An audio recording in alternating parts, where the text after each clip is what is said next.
Friends, ఈరోజు మనం తెలివితేటల తోడేలు గురించి తెలుసుకుందాం.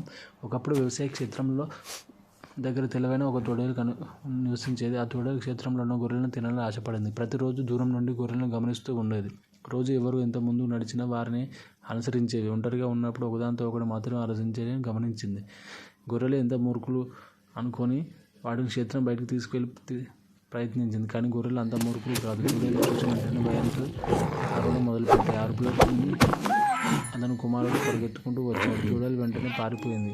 కొన్ని రోజుల తర్వాత తోడేలు మరో పథకం వేసింది. నిశ్శబ్దంగా వచ్చే గొర్రెపై దాడి చేసి తీసుకెళ్లి తినేసింది.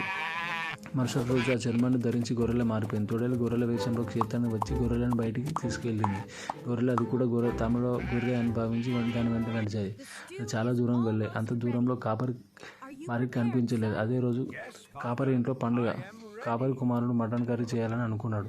అతను బయటికి వెళ్ళి ఒక పెద్ద గొర్రెను పట్టుకుని వధించాడు. ఆ గొర్రె వేషంలో ఉన్న తోడేలు. ఇది తోడేలు తన మోసాన్ని చనిపోయింది అని అన్ని గొర్రెలు రక్షించబడ్డాయి. బయటికి కనిపించే ప్రతిదీ నిజం కాకపోవచ్చు. మోసం చేసే వాళ్ళతో జాగ్రత్తగా ఉండాలి. Please subscribe my channel.